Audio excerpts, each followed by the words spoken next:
Bismillahirrahmanirrahim. Assalamualaikum warahmatullahi wabarakatuh. Anak-anak yang sholih dan sholihah, apa kabar semuanya? Mudah-mudahan semuanya selalu sehat dan semangat ya. Amin. Kita kembali melanjutkan pembelajaran PAI dan budi pekertinya yuk. Baik, kita mulai pembelajaran ini dengan membaca doa bersama-sama. Dimulai dari ta'awudz ya. A'udzu billahi minasy syaithanir rajim. Bismillahirrahmanirrahim. Raditu billahi rabba wa bil islami dina wa bi Muhammadin nabiyya wa rasula. Rabbi zidni ilma warzuqni fahma birahmatika ya arhamar rahimin. Amin.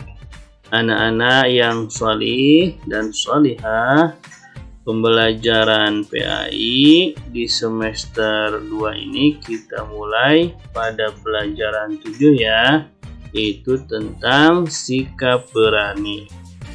Baik, yang pertama kita akan pelajari pada sub yang A, yaitu sikap berani Nabi Shalih alaihissalam. Sebelumnya perlu kita ketahui tujuan pembelajaran kita hari ini, yaitu 1. Mengetahui dan memahami kisah teladan Nabi Shalih alaihissalam. 2. Menyebutkan dan mencontoh sikap terpuji dari kisah teladan Nabi Shalih alaihissalam.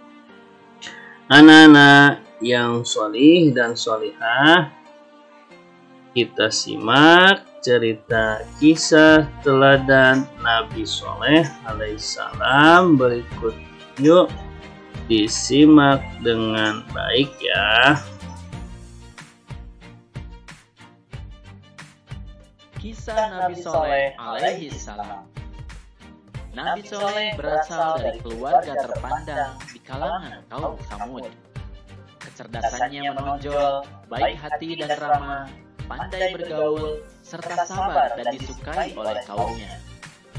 Nabi Shalih adalah seorang yang berani. Bakat kepemimpinannya sudah tampak sejak muda. Beliau berani memimpin dan menyelesaikan masalah umatnya dengan baik. Beliau menyelesaikan masalah umat dengan bermusyawarah. Nabi Shalih alaihissalam diutus kepada kaum Tsamud. Kaum Tsamud adalah keturunan dari Nabi Nuh alaihissalam. Mereka masih ada hubungan dengan kaum Ad yang dibinasakan pada zaman Nabi Hud.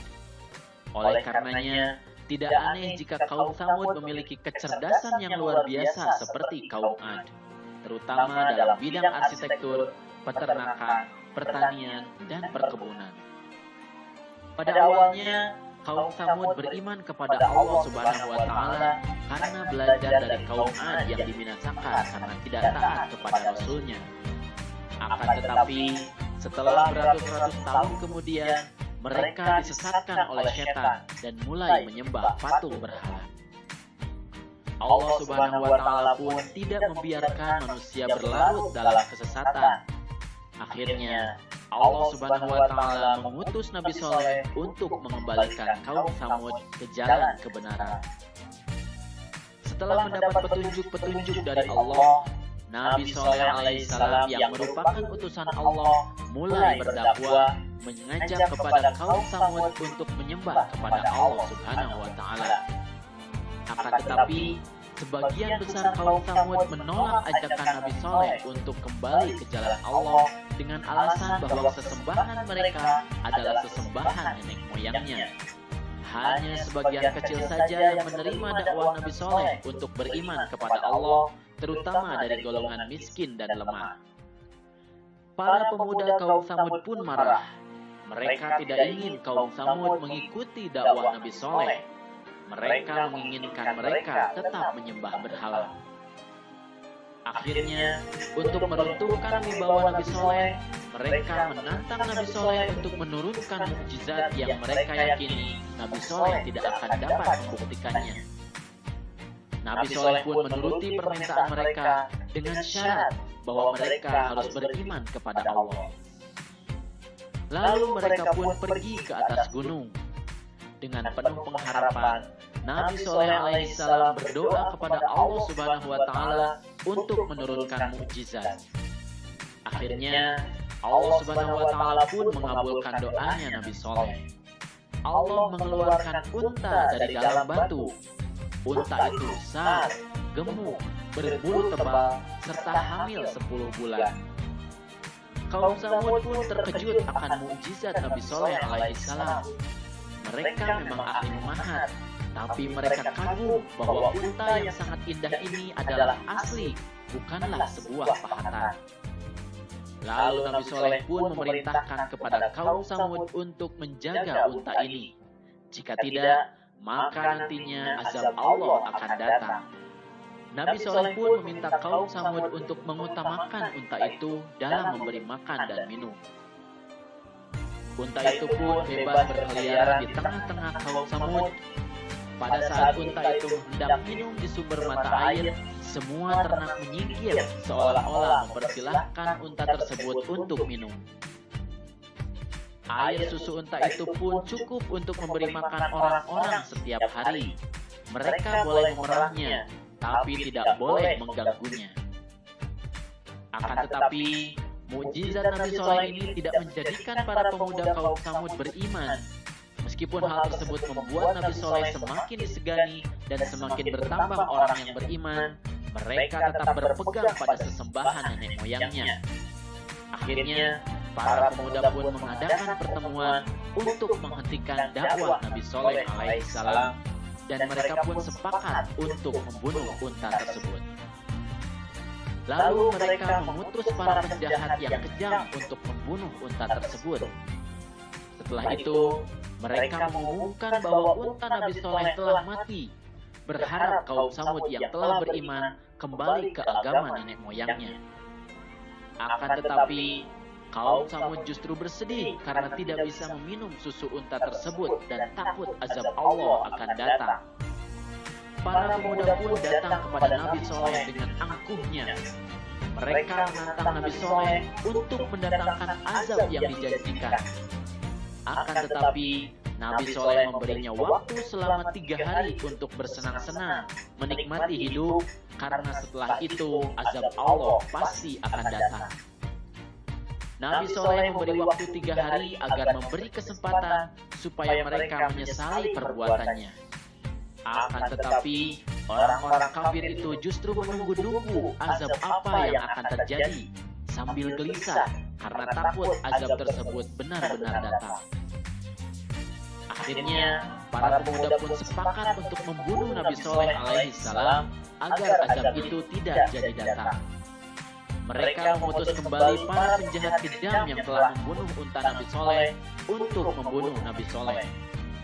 Akan tetapi, rencana tersebut digagalkan oleh Allah Subhanahu wa Ta'ala. Allah menghentikan mereka dengan menimpakan batu dari langit sehingga para penjahat itu mati. Kemudian Nabi Soleh beserta kurang lebih 110 pengikutnya pun berhijrah ke Palestina untuk menghindari azab yang akan didatangkan oleh Allah Subhanahu wa Ta'ala. Meskipun begitu, Nabi Soleh alaihissalam bersedih karena sebagian kaum Tsamud masih tidak mau beriman kepada Allah. Setelah 3 hari berlalu, datanglah azab dari Allah yang dijanjikan. Terdengar suara sangat keras dari langit, petir menyambar, dan bumi pun berguncang. Akhirnya, kaum Tsamud yang kafir pun mati dengan mengenaskan. Bangunan-bangunan yang telah didirikan ambruk, maka binasalah kaum Tsamud tersebut.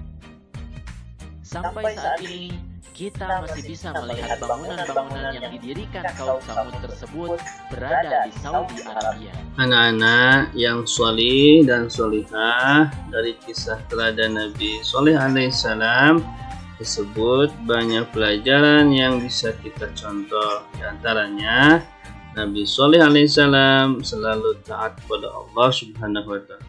Nabi Shaleh alaihissalam selalu mengajak dan menyampaikan kepada umatnya tentang kebaikan dan kebenaran.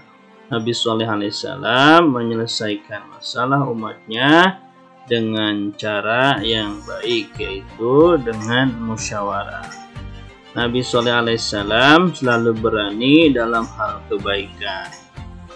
Kita sebagai anak dan siswa yang baik harus selalu berani dalam hal kebaikan, seperti berani bertanya, berani menyampaikan yang benar, berani melakukan kebaikan, berani mengajak teman melakukan kebaikan, berani minta maaf jika salah, berani jujur, dan lain-lain.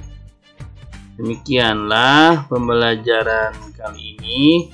Semoga bermanfaat. Amin. Kalau ada yang salah, mohon dimaafkan ya. Insya Allah kita kembali lagi pada pelajaran berikutnya. Baik, kita tutup pembelajaran ini dengan mengucap hamdalah bersama-sama. Alhamdulillahi Rabbil Alamin. Wassalamualaikum warahmatullahi wabarakatuh.